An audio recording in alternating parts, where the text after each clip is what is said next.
The rain hammered down on the cracked asphalt of Elmwood's main street like it was trying to wash away the sins of the town.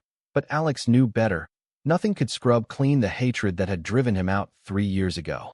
He gripped the steering wheel of his beat-up Ford, knuckles white, as the neon sign of O'Malley's bar flickered through the windshield, a beacon he both craved and dreaded. Stepping out into the storm, he didn't notice the figure huddled under the awning until a voice cut through the downpour. "Alex? Is that you? God, they said you were gone for good, dead to us, even." Alex froze, water streaming down his face, mixing with the tears he refused to acknowledge. It was Jamie, his younger brother, the one who'd hurled the worst of the slurs that night, the golden boy who'd stayed behind to carry the family torch. But Jamie's eyes, shadowed and desperate, held no fire now, just a plea that twisted the knife deeper than any curse ever could. The bar door swung open behind Jamie, spilling out the warm glow of cheap beer and forgotten dreams. But Alex couldn't move. 3 years of building a life in Chicago's bustling gay scene, of finding love in stolen glances and late-night confessions. And here he was, yanked back by a single, shattered look from the brother who'd called him an abomination to their father's face. Inside O'Malley's, the air hung thick with the scent of stale peanuts and regret, the kind of place where locals nursed grudges alongside their whiskeys.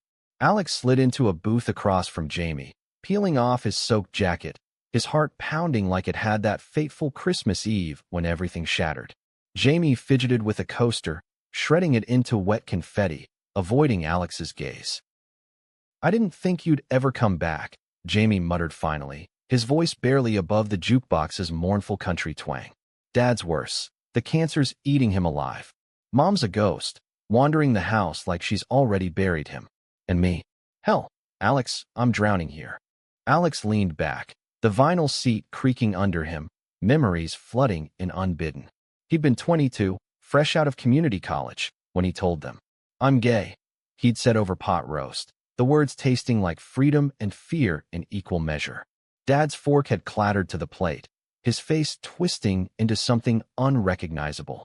"You're no son of mine," he'd growled, while Mom wept silently, and Jamie, sweet, impressionable Jamie, had spat.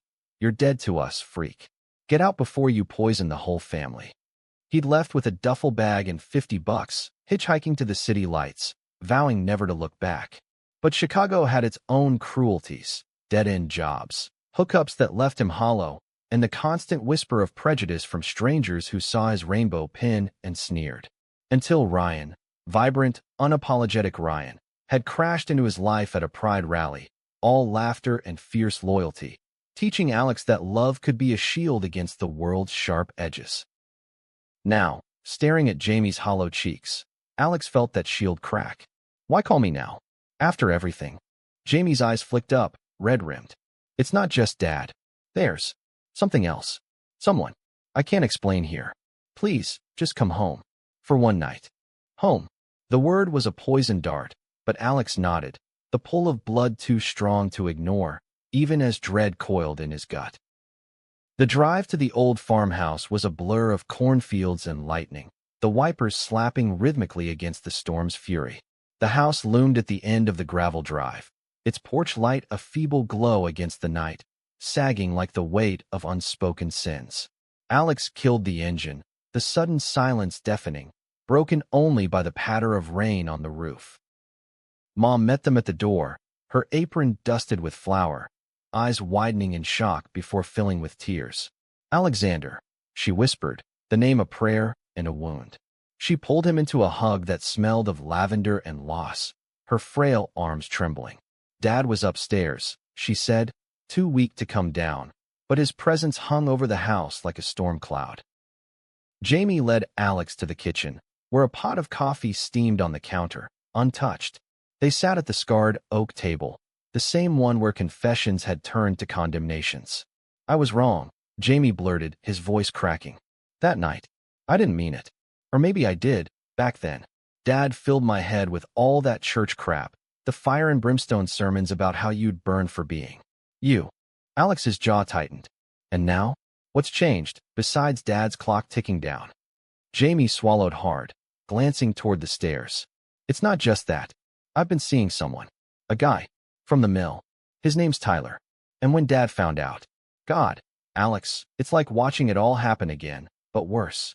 He cursed me out, called me every name in the book, said I was betraying the family legacy, just like you. The revelation hit like a freight train. Alex's mind reeled. Jamie, the straight-arrow brother, the one who'd parroted their father's bigotry with such venom, now entangled in the same web of secrets and shame. A bitter laugh escaped him. So this is karma's cruel joke? The prodigal son returns to save the black sheep he helped create. Jamie reached across the table, his hand hovering before dropping. I need you here. To talk to him. To show him it's not the end of the world. Tyler's scared, Alex. We're both scared. The town's whispering already. Folks at church, the neighbors. It's like Elmwood's closing in, ready to swallow us whole. Alex studied his brother, seeing the boy he'd once protected from bullies, now a man forged in the same fire of denial. Pity warred with resentment, but beneath it all, a flicker of something softer. Forgiveness, maybe, or just the exhaustion of carrying grudges alone. One night, he said again, the words a lifeline tossed into turbulent waters. But don't expect miracles. Upstairs, the hallway creaked underfoot, lined with faded photos of a happier family. Fishing trips, holidays, smiles that no longer fit. Alex paused at Dad's door, heart thundering, before pushing it open. The room was dim, heavy with the scent of sickness and liniment. The man in the bed a shadow of the towering figure from Alex's youth. Son. The voice was a rasp, eyes fluttering open, clouded with pain and morphine. Dad's gaze sharpened, recognition dawning like a slow burn. You came. Alex stood rigid, fists clenched at his sides. Jamie asked. Said you were. Asking for me. A cough racked the old man's frame, wet and final. Lies. But truth's a funny thing, boy. Facing the Reaper makes a man reckon with his sins. He gestured weakly to the chair beside the bed. Sit. Before I go, hear me out. Reluctantly, Alex sat, the wood groaning like an accusation. Dad's hand, veined and trembling, reached for his. I was wrong. About you. About everything. The church, the fear, it blinded me. Saw you as a threat to what I built, not the boy I raised. And Jamie. Lord, Jamie's paying for my poison now. Tears carved paths down the weathered cheeks. Tell him it's okay. Tell him I love him, no matter. And you, Alex, forgive an old fool. The plea hung in the air, fragile as spun glass. Alex's throat tightened, years of hurt surging up like bile. You call me dead. Curse me from your house. How do I just erase that? You don't, Dad whispered, grip tightening. But you carry it lighter. For them. For you. His eyes drifted shut, breath evening into sleep, leaving Alex adrift in the silence, the weight of unspoken absolutions pressing down. Downstairs, Jamie paced the living room, phone clutched like a talisman. Tyler's on his way. Said he'd risk it, just to see me. But Alex, what if Dad? He's resting. Alex cut in, descending the stairs with leaden steps. And he wants to talk to you. Tomorrow. Clean slate, maybe. Jamie's relief was palpable, a shaky exhale that bridged the chasm between them. For the first time in years, Alex saw his brother, not the enemy, but the ally they'd always been meant to be. As headlights pierced the rain-slicked window, announcing Tyler's arrival, Alex felt the first stirrings of hope, fragile but fierce, in the heart of the storm.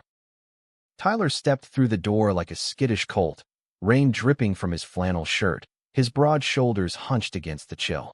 He was all Midwestern farm boy charm, cropped blonde hair, calloused hands, a shy smile that lit up when it landed on Jamie. Hey, he said softly, pulling Jamie into a quick, fierce hug that spoke volumes of stolen moments in haylofts and backroads. Alex extended a hand, introducing himself with a nod that masked his curiosity. Heard a lot. Good to meet the guy who's got my brother tied in knots. Tyler's laugh was nervous, but genuine. Knots is right. Small towns got long memories and shorter tempers. He glanced at Jamie, eyes softening. But worth it. They settled around the kitchen table, Mom appearing with mugs of cocoa, her presence a quiet anchor.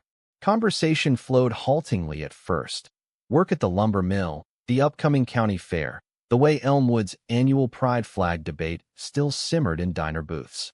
Tyler shared stories of his own coming out, a quiet admission to his sister over beers, met with support that buckled under their parents' eventual discovery and disownment.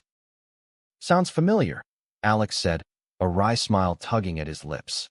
"My folks went full Old Testament, brimstone and all." Mom's hand trembled on her mug. "I should have stopped it. Both times. Feared losing you more than gaining understanding." Her voice broke, and Jamie covered her hand with his, the gesture mending a fracture Alex hadn't realized was there. As the night deepened, stories turned to dreams. Tyler's hope for a life beyond the mill, Jamie's sketches of custom furniture hidden in his closet, Alex's tales of Chicago's vibrant scene, where drag brunches and community centers wove safety nets from shared scars. Laughter crept in, tentative, then bold, chasing shadows from the corners. But dawn brought the reckoning. Dad's cough echoed from upstairs, a harbinger, pulling them all into the bedroom. He lay propped on pillows, gaunt but alert, eyes locking on Jamie and Tyler with a clarity that defied his frailty. "Son," he rasped, beckoning Jamie closer. "This the boy?" Jamie nodded, throat bobbing. "Yeah, Dad." "Tyler." A pause, heavy as judgment, then Dad's lips curved in a ghost of a smile. "Treat him right. Life's too short for regrets." To Tyler, "Welcome to the mess. We're flawed, but we're family." Tears streamed freely now, a catharsis long overdue. Alex stood back, chest tight. As hugs were exchanged, words of love murmured like incantations against the dark. In that moment, the house felt less like a prison and more like a hearth, warmed by truths finally spoken. Yet as they descended for breakfast, a knock shattered the fragile peace, sharp, insistent. Sheriff Harlan, broad and beetle-browed, filled the doorway, badge glinting under the porch light. "Morning, folks. Got a call about disturbances last night. Mind if I come in?" Alex's blood ran cold. Disturbances? In Elmwood, that could mean anything from a stray dog to whispers of unnatural gatherings. Jamie paled, Tyler's hand finding his under the table, while Mom busied herself with plates, avoiding the lawman's gaze. Harlan's eyes swept the room, lingering on the two men side by side. "Heard some talk at the station. Old grudges stirring up. Best keep things quiet, especially with Mr. Harlan's health." His tone was laced with warning, the kind that carried the weight of small-town justice, swift, biased, unforgiving. Dad's voice drifted down weakly. "Send him packing, Margaret. This house is ours." But Harlan didn't budge, his stare pinning Alex. "You the one from the city? Back to stir the pot." The accusation hung, igniting old fires. Alex rose, meeting the sheriff's gaze. "Just visiting family. Nothing more." A smirk twisted Harlan's lips. "Family's a loaded word around here. Watch your step." He tipped his hat and left, the door clicking shut like a cocked hammer. The air thickened with unspoken fears. Tyler muttered about leaving town, Jamie about fighting back, but Alex saw the web tightening. The town's prejudices coiling like snakes, ready to strike at their vulnerability. As Dad's condition worsened, the real battle loomed not in hospital rooms, but in the streets of Elmwood, where acceptance was a war won one heart at a time. Word spread like wildfire through Elmwood's veins, the return of the prodigal deviant, as the church ladies dubbed Alex in hushed pew-side murmurs. By noon, the general store buzzed with sidelong glances, Mrs. Cartwright's tongue clucking over the price of milk and the scandal of those boys under one roof. Alex volunteered to fetch groceries, needing air, but the parking lot confrontation waited like an ambush. Reverend Ellis blocked his truck, Bible in hand, face flushed with righteous fury. "Alexander Hale, you've got no place here, tempting your brother down Satan's path. Leave before you drag us all to hell." Alex's temper flared, years of therapy forged calm fraying. "Tempting? I'm here for Dad, not your sermons. Maybe it's time you tempted God with a little compassion." The Reverend's retort died on his lips as a crowd gathered. Farmers, shopkeepers, the curious and the cruel. Whispers turned to jeers. "Ferry's back. Keep your filth away." A bottle sailed from the throng, shattering against the truck's hood, glass spraying like shrapnel. Heart racing, Alex floored it, tires spinning gravel, the rearview mirror a kaleidoscope of condemnation. Back home, he burst in, slamming the door, breaths coming in gasps. Jamie and Tyler rushed from the kitchen, faces ashen. "What happened?" Jamie demanded, gripping Alex's shoulders. "The town's turning. Reverend's rallying the troops." Alex paced, adrenaline morphing to resolve. "We can't just hide. Dad needs peace. Real peace, not this poison." Mom wrung her hands. The prayer chains already lit up. "They're coming for us, like they did for the Johnsons last year." Drove that lesbian couple out with petitions and protests. Tyler's jaw set. "Then we fight. Call in reinforcements. I've got cousins in Springfield, part of that LGBTQ alliance. They can send lawyers, protesters, whatever it takes." But Jamie shook his head. "Dad's got days, maybe. We can't turn this into a circus." The debate raged, voices overlapping in a symphony of fear and fire, until Dad's bell tinkled from upstairs, a summons too weak to ignore. They filed in, finding him propped up, oxygen mask fogging with each labored breath. "Enough squabbling," he wheezed, eyes fierce. "I started this hate. Let me end it." He nodded to the nightstand drawer. "Letter there. For the Reverend. Read it at the town hall tonight." Alex retrieved the envelope, yellowed paper trembling in his grasp. Unsealed, the words scrawled in Dad's shaky hand. "To my neighbors. I raised monsters with my mouth, but my heart knows better. My sons love as God made them. Judge me, not them. Forgive, as I beg forgiveness." Silence fell, profound and piercing. Tears welled in Jamie's eyes. "Dad, you don't have to." "I do." A cough interrupted, but his gaze held steady. "Alex, deliver it. Show him a dying man's truth." The town hall loomed that evening, a squat brick building strung with faded bunting from last 4th of July. Alex arrived alone, the letter burning in his pocket, Ryan's voice echoing in his mind from a hurried phone call. "You've got this, babe. Turn their hate into your strength." God, he missed Ryan. The way his laugh cut through tension, his hands steady in protests. But Chicago felt worlds away now. The meeting was packed, Reverend Ellis at the podium, decrying moral decay, with fire and brimstone flare, the crowd nodding like a hive mind. "We must protect our children from this plague," he thundered, finger jabbing toward Alex in the back row. Murmurs swelled to a roar as Alex stood, throat dry. "Reverend, folks, I've got something from John Hale." The room hushed, the name a talisman. Alex climbed the steps, unfolding the letter, voice steady despite the quake in his knees.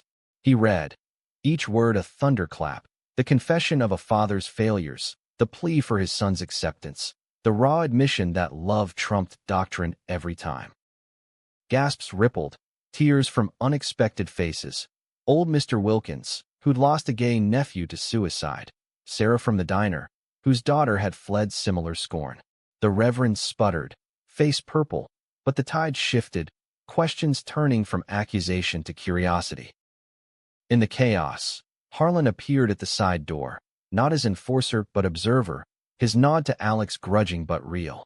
As the meeting dissolved into knots of debate, Jamie and Tyler slipped in, arms linked defiantly, Mom beaming from the sidelines. Outside, under a clearing sky, stars pricking the velvet dark, Alex found Jamie. "You did it," his brother said, clapping his shoulder. "Dad's proud." "Not me. Us." Alex pulled him into a hug, the first in years, fierce and unyielding. Tyler joined, a trio against the night.